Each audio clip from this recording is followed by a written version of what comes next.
Who are some of the artists that you've been on the road with? Well, pretty much shit. All the Cash Money, DMX, BUSTA them. We was on the road with OUTKAST. We was on the road with Luke, 95, Camouflage. Everybody in the fucking South. Everybody from the fucking South. We been on the road with 8 Ball, MJG, UGK. Everybody in the South. That has been somebody because we was the ones that helped break them. Shout out to my Cool Runners crew, Shap Shaggy, my boys, Prince, Don P. You know, anybody who came out during that time, yeah. What's one of your most memorable moments of being on the road? Something that you could talk about. I'll never see. Hold on now. So I ain't trying to indict myself. Right, or nobody. It's been. Well, I put it this way: being on the road with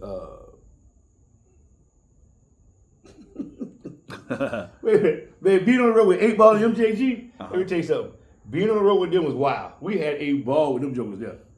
8 Ball, we had a ball with them.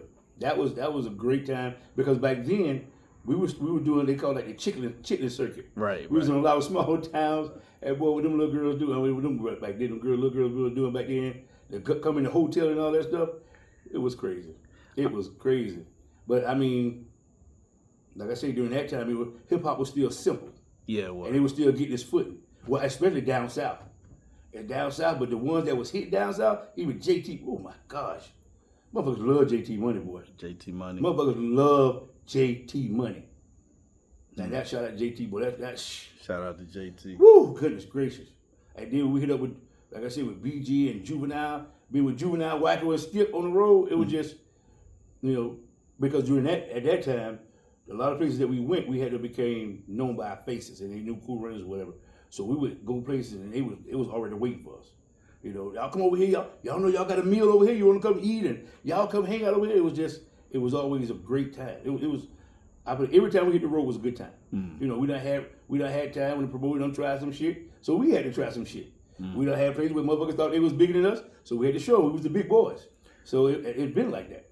I remember one time we did a show in Virginia, Richmond at that, and during the time, I didn't know that there's country parts of Richmond, Virginia. Oh, yeah. And they had us in a fucking barn some fucking way, man. They had us in the barn, bro. And a lesson I learned from this, don't go to the country and talk to none of the girls. No. Don't talk to none of them, bro. No. None. They try to talk to you, don't talk back. Yo. Because the dudes are going to get mad. Exactly. And we was in a spot like that. And I would never forget this night. We were setting up the speakers, and it was I can't remember exactly where we were. I don't know why I want to say Mississippi. For some reason, I don't know why I want to say, but that might be. But me and Garfield, we was getting some stuff on the truck, and we hear some shit in the woods. I said, "You heard that?" He was like, "Yeah." I said, "Well, what the fuck was that?" But we heard something else on the other side. I said, "Dog." So Garfield said, "Let me go get me." And then the man said, "Wait a minute." Then the people coming to the club.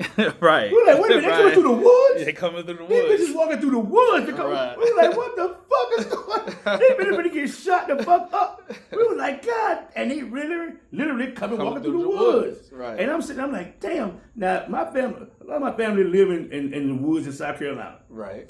But it got a big ass road, so more people coming down the roads. They ain't coming through the woods. We're like, the fuck? And I'm talking about these women coming through the woods. Like they got a path or something, but we don't see shit. I'm talking about we finna fight these motherfuckers. But we in this club, and them motherfuckers ain't serving nothing but miniatures and 32 ounces.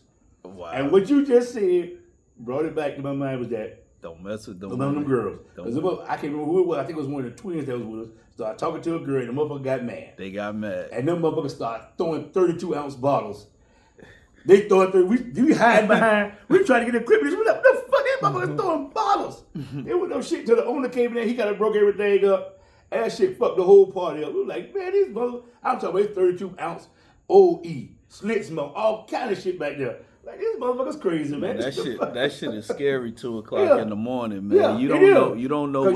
where you going. Exactly. You don't know shit. It's dark as fuck. It's dark as when fuck. we came up in the daytime, now it's dark as fuck. But we got to get out here, and these motherfuckers already walking through the woods to go home. We don't know what the fuck finna happen. I remember I met a dancer in Atlanta, and I took her home, or I took her to her grandmother's house or some shit like that, and we probably rode out of the city limits, maybe maybe a good 45 minutes. That before they had them built up.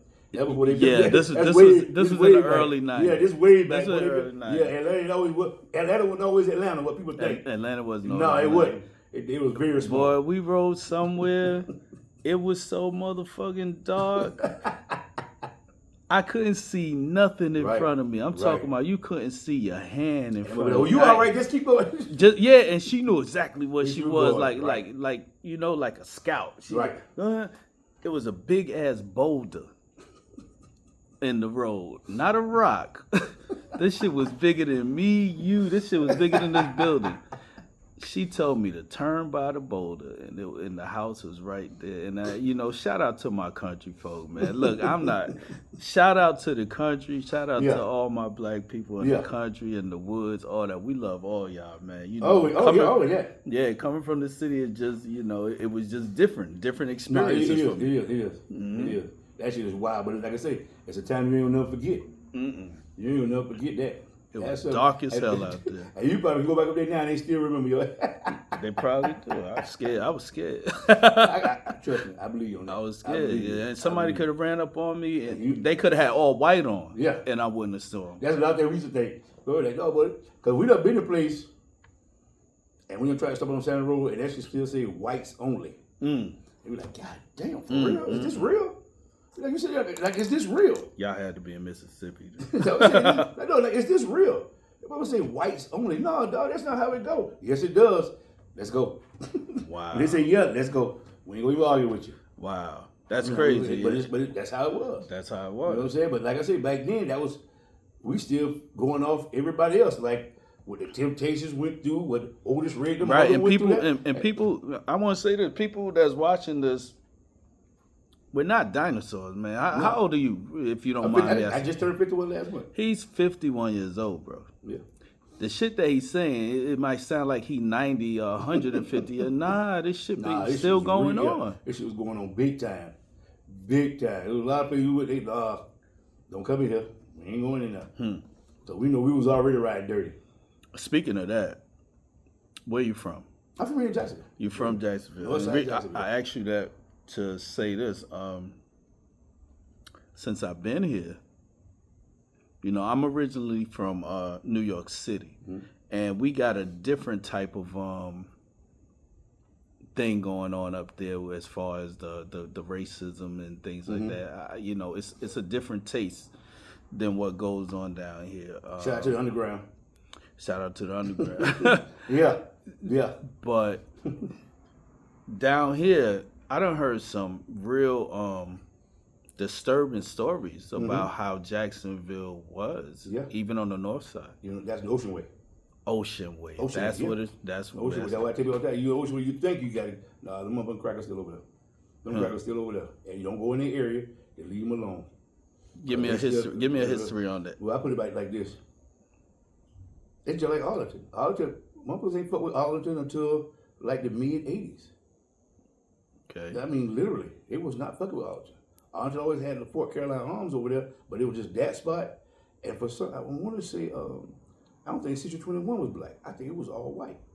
I kind of think it was till like the mid '80s, But they ran everything. And for the people who don't know Jacksonville, Duval County, this is on the north side. Yeah, this.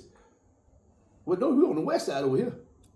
Well, you as the west. This is the west side. This is the west. Yeah. Once you cross, what the brackets say. Once you cross the viaduct on Edgewood, you're on the west side. Right. This is the west side. This is the west side. Yeah. Now, once you cross the viaduct on Pritchard Road, you're on the north side. The one right there on Pritchard. Yeah. And when you go across, it hits Sutel, you're on the north side. When you cross it over here, you're on the north side.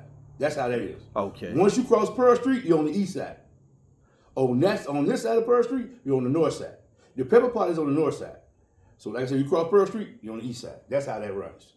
So anybody say, fuck what they say, what we say go. Because a lot of people don't know this. Jacksonville used to stop at Moncrief. Where the catwalk is on Moncrief, Jacksonville used to stop right there. You mean the city? Yeah. Really? Yeah. That's where it stopped at. Stop right there. Really? It's going back. This was like to like the I think it said that, but then it said like the 50s.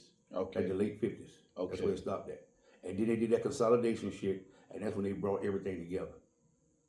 You know, because there was a lot of shit going on here. A lot of people don't know. Like right up here on Normie, down at the end, a lot of people have never seen this. It was a movie Richard Pryor made called Grease Lightning. I remember that. That movie was up here. He made that out here. That was right up there, right there on 301, where that little racetrack was. Right. That's where what you call it started. That's where Daytona started, right up there. That shit started right down there, and they moved it because of how it was. I heard. It was a lot of this shit. It was crazy, man. It was like we had to stay on our side of town and do our thing, which was no problem because black people always did that. Stay where you at and have your fun. Right. But that's what we did. So it just was like everybody. We had our own little mom and pop. I think the only like store over here that was kind of like white owned, I would say like small mom and pop store was Max Liquor. And Max Liquor used to have horses and shit behind it because it was a saloon. That's what it was called. It was called a saloon. Right. Because it was a little bar on the inside. They had the horses out there, and white people used to come out and do their little thing over there. But yeah, that's how it was back then. But other than that, Jacksonville was don't be hanging out downtown because white people went to downtown. They was working and shit like that. Matter of fact, where the Rich Theater at now, before it was there, them motherfuckers burned the Rich Theater down, trying to get rid of history. That's why Elvis Presley bought that house in Springfield. Talk about Elvis Presley. A lot of people don't know the history of Well, Jacksonville has a lot of stories. yeah, A hell of a lot of stories that people don't know. Yep. Which is American history. And they won't know it because them always burned that shit down. First Baptist, Bethel Baptist was where First Baptist was. And they all of a sudden the downtown caught on fire because black people had started dominating the businesses downtown. So it was a big problem with them because it's in every area, wherever you go in the South, black people was always by water because they knew how to farm with the water. They knew how to grow their crops. They knew how to tend to their cattle and all that from the water. Right. But white people couldn't do that because they didn't know shit about it. So that was always a big thing to them. So when we started doing industrial stuff, as far as paper mills and all that, it became a huge problem. A huge problem. The first amusement park was over there on 5 Points. It was one of the first amusement parks was on 5 Points. And black people damn near controlled all that. So it was an amusement park here. Yeah, There was one. It was one. Yep. Because people don't know the history of Disney. No, and the whole, and like you just said, Daytona Speedway and the right and a whole bunch of other shit that's supposed to have been in Jacksonville, but I'm gonna tell you, before we get past, I'm gonna get this. Okay. Before Apollo was Apollo, it was the Rich Theater. Right. And that's where everybody used to come at, the Rich Theater. That's where Elvis learned his shit at, from the Rich Theater. Yeah. That's why he got that house in Springfield. It was an area, and only reason I got to go because my dad was an electrician, and he used to come through this back room where they would let him, the Sinatra boys and some other the little white guys would come back and watch the black artists on stage. Right. And take their music and go do shit with it. Because back then, when you was black, you really had no airplay. And a lot of shit wasn't copyrighted and etc. So you can do what they want to do with it. Because okay, so now what the fuck you gonna do with us? Your shit? What you gonna do to us? Nothing. But that's what they did back then. So I mean, they had so much shit going on, fucking us over. I mean, it was crazy. I mean, it was like you see Jackie Wilson and who was that? Jackie Wilson, who was that? Otis Redding, Sammy, everybody coming through here. Everybody. So it had to become more popular than what they wanted to become. So we gotta stop this shit here. We gotta stop. So they stopped. That was called Uptown. Where the Rich Theater was called Uptown. And all that area, they would tell you, look, back in the day, work all week, 5 o'clock, go home, take my shower, give the wife a part of my check. The rest of my check, I'll see y'all Sunday night when it's time for dinner. And they'll go straight to Uptown. You had two places like that. You had Uptown and you had Avenue B. All them other jokers had clubs, hotel rooms, all that right there. That's exactly how it was. Friday night, I come home, shower, eat dinner, give us some money, and I'm going about my business. So Jacksonville was like a black Hollywood or yeah, that's what it was. It was Harlem or something. Yeah, it was. It was just like that. It was like that. It was getting out of control. They didn't like that. Wow. They didn't like it at all. So they burned it down like Black Wall Street. You had to burn that shit down. And it's crazy because now that we have the internet, now you see how they do that shit everywhere else. So like, well, damn, so y'all had a pattern of just fucking us up from the jump when we was making our way.